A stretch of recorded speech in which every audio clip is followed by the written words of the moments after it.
नमस्कार दोस्तों, चलिए जानते हैं 10 मिनट में झारखंड की 20 बड़ी खबरों को। लेकिन वीडियो को शुरू करने से पहले लाइक और सब्सक्राइब जरूर कर दें। मैया सम्मान योजना की 9वीं किस्त कब और किसे मिलेगी, जानिए हेमंत सरकार का नया आदेश। झारखंड सरकार की मुख्यमंत्री मैया सम्मान योजना की 9वीं किस्त मई महीने में दी जाएगी। लेकिन जिन लाभुकों का बैंक खाता आधार से लिंक नहीं है, उन्हें ये किस्त नहीं मिलेगी। मुरमो पंचायत में बताया गया कि जिनका खाता आधार से नहीं जुड़ा है, उनके लिए आधार लिंकिंग कैंप लगाया गया है। पंचायत में लाभुकों की सूची सचिवालय में लगाई गई है, जिससे लोग अपना नाम देख सके। मुरमो पंचायत में 256 लाभुक ऐसे हैं जिनका अभी तक आधार लिंक नहीं हुआ है। लातेहार के बरवाडी प्रखंड कार्यालय में 3 दिन का शिविर लगाया गया है। यहाँ भी लाभुक बैंक खाता, आधार और मोबाइल नंबर लिंक करवा सकते हैं। बीडीओ रेशमा रेखा मिंज ने कहा कि सभी पंचायत प्रतिनिधि यह सुनिश्चित करें कि लाभुक कैंप में जरूर आएं, ताकि उन्हें योजना का लाभ मिल सके। अगर आप मैया सम्मान योजना के लाभुक है तो यह सुनिश्चित कर ले कि आपका बैंक खाता आधार से लिंक हो, वरना 9वीं किस्त नहीं मिलेगी। जल्दी से नजदीकी शिविर में जाकर लिंकिंग करवा लें। ऐसी जानकारी के लिए हमारे चैनल को सब्सक्राइब भी जरूर करें। आधार कार्ड को लेकर आया बड़ा अपडेट, हर जिले में खुलेंगे आधार सेवा केंद्र। आधार कार्ड को लेकर एक महत्वपूर्ण अपडेट सामने आया है। अब झारखंड के लोगों को रांची, जमशेदपुर या धनबाद जाने की जरूरत नहीं पड़ेगी। आधार कार्ड से जुड़े सभी काम अब हर जिले में किए जा सकेंगे। क्या है नया अपडेट, चलिए जानते हैं। राज्य के हर जिले में आधार सेवा केंद्र खोले जाएंगे। इससे अब लोगों को अपने जिले में ही आधार से जुड़े काम आसानी से हो सकेंगे। इस फैसले से लोगों का समय और पैसा दोनों बचेंगे, क्योंकि उन्हें दूसरे शहर जाने की आवश्यकता नहीं होगी। आधार में बदलाव या सुधार करने के लिए अब लोग अपने जिले से बाहर नहीं जाएंगे। पहले लोग रांची या अन्य बड़े शहरों में जाने के लिए परेशान होते थे, अब ये सुविधाएं उनके जिले में ही मिलेंगी। आधार सेवा केंद्र अब पूरे हफ्ते खुले रहेंगे, मतलब आप किसी भी दिन अपने आधार से संबंधित काम करा सकते हैं। इसमें फिंगरप्रिंट बदलाव, नाम और डेट ऑफ बर्थ में सुधार, फोटो अपडेट और पता बदलवाना जैसे काम शामिल होंगे। पहले से रांची में गैलेक्सिया मॉल और स्टेट प्लाजा में आधार सेवा केंद्र खोले गए हैं। अब हर जिले में ऐसे केंद्र खुलेंगे ताकि लोग आसानी से अपने काम करा सके।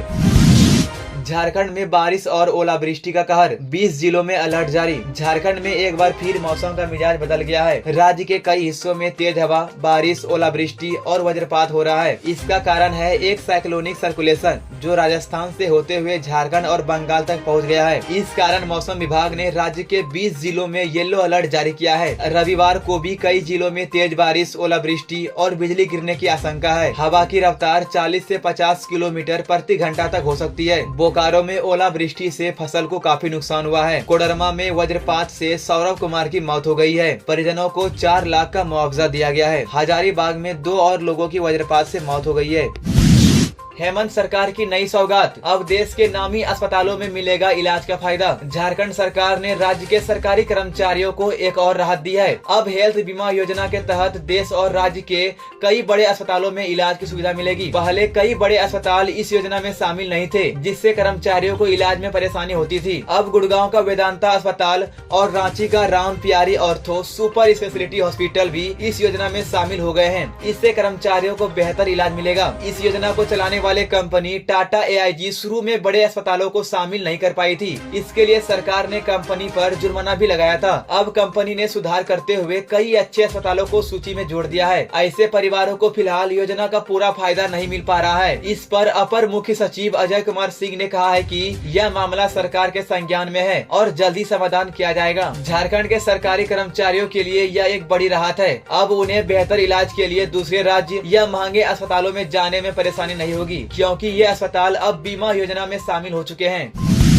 कारोबारी के शरीर पर डाला खुजली पाउडर, 3 लाख से भरा बैग छीन लेके भागे। रांची में शनिवार को दिन दहाड़े लूट की बड़ी वारदात हुई। अपराधियों ने एक कारोबारी के शरीर पर खुजली वाला पाउडर डाल दिया और उसका ध्यान भटकाकर 3 लाख रुपए से भरा बैग छीनकर फरार हो गया। खेल गांव के रहने वाले कारोबारी मनोरंजन मनीष अपने दोस्त के साथ स्कूटी से कचहरी चौक के SBI बैंक गए थे। वहां से उन्होंने स्टाफ को पेमेंट देने के लिए 3 लाख रुपए निकाले। जब वो शाहजानंद चौक पहुँचे तो मनीष के शरीर में तेज खुजली होने लगी। थी। उन्होंने कोल्ड ड्रिंक पीने के लिए स्कूटी रोकी और जैसे ही सड़क पार करने लगे, बाइक पर सवार 2 युवक अचानक आए और बैग छीनकर किशोरगंज चौक की तरफ भाग निकले। जांच में पता चला है कि अपराधी बैंक से ही कारोबारी का पीछा कर रहे थे। उन्होंने पहले से ही उनकी स्कूटी पर नजर रखी थी और निकलते वक्त उनके शरीर पर खुजली वाला पाउडर डाल दिया। जब कारोबारी परेशान होकर रुके तो मौका देख बैग लूट लिया। पुलिस को शक है कि इस वारदात के पीछे कोढ़ा गैंग का हाथ हो सकता है, जो इसी तरह के तरीकों से लूट करते हैं। अब पुलिस सीसीटीवी फुटेज की मदद से लुटेरों की पहचान करने की कोशिश कर रही है। बिजली चोरी पर बड़ा एक्शन, बिजली विभाग का ताबड़तोड़ छापा। धनबाद और चास सर्किल में बिजली विभाग ने बिजली चोरी के खिलाफ बड़ा अभियान चलाया। शनिवार को कुल 640 जगहों पर छापा मारा गया, जिसमें 88 लोगों पर केस दर्ज हुआ और कुल 14,85,000 रुपए का जुर्माना लगाया गया। धनबाद में 344 जगहों पर छापेमारी हुई। 31 लोगों पर बिजली चोरी का केस दर्ज हुआ। 4,83,000 रुपए का जुर्माना हुआ। चास सर्किल में 296 जगहों पर छापेमारी हुआ। 57 लोगों पर केस दर्ज हुआ। 10,02,000 रुपए का जुर्माना लगाया गया। बिजली विभाग ने साफ कर दिया है कि बिजली चोरी करने वालों पर अब सख्त कार्रवाई होगी। जुर्माना और केस दोनों झेलने पड़ेंगे। जनता को चेतावनी दी गई है कि कानूनी तरीके से ही बिजली का इस्तेमाल करें। झारखंड की बच्ची से रेप हत्या मामले में दोषी को फांसी। गुजरात के भरूच जिले में झारखंड की 10 वर्षीय बच्ची के साथ दुष्कर्म और हत्या के मामले में अंकलेश्वर सत्र न्यायालय ने विजय पासवान को अपहरण, दुष्कर्म और हत्या मामले दोषी करार देते हुए फांसी की सजा सुनाई है। न्यायालय ने मात्र 100 दिन में सुनवाई पूरी की। दोषी पलामू निवासी विजय पासवान भरूच में पीड़िता के पड़ोस में रहता था। वह पीड़िता के पिता के साथ एक ही कारखाने में काम करता था। दोनों परिवारों की 10 वर्षों से जान पहचान थी। घटना जांगिया GIDC इलाके में हुई थी। विजय ने घर के पास खेल रही बच्ची का अपहरण किया। उसने बच्ची के साथ दुष्कर्म किया और लोहे के रॉड से उसके शरीर पर 30 घाव किए। इलाज के 8वें दिन बच्ची ने दम तोड़ दिया था। रविवार को गुजरात पुलिस ने फोन करके पीड़िता के परिवार को फैसले की जानकारी दी। पीड़िता के परिवार और गांव के लोगों ने फैसले पर संतोष व्यक्त किया। आइए जानते हैं पूरा मामला। 16 दिसंबर 2024 को लड़की अपने घर के पास खेल रही थी। उसी समय विजय वहां आया और उसे अगवा करके अपने साथ झाड़ियों में ले गया। बच्ची को उसने हवस का शिकार बनाया और लड़की की प्राइवेट पार्ट में रॉड डाल दिया। इससे उसे गंभीर आंतरिक चोटें आई थी। उसे बड़ोदरा के SSG हॉस्पिटल में भर्ती कराया गया। डॉक्टर ने बताया था बच्ची के पेट और मुंह पर गंभीर जख्म है,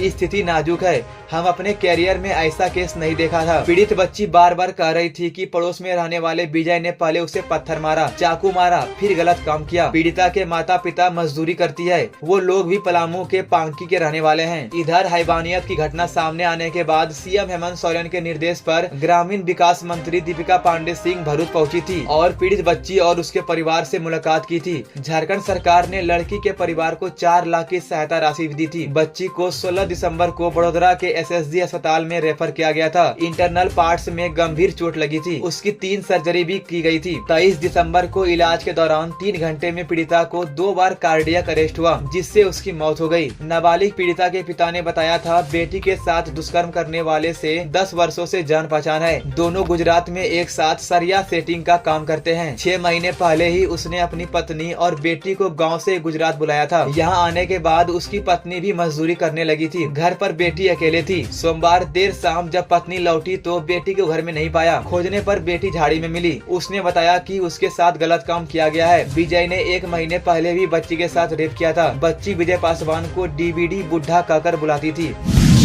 झारखंड के लेटेस्ट न्यूज को सबसे पहले देखने के लिए हमारे चैनल को सब्सक्राइब जरूर करें।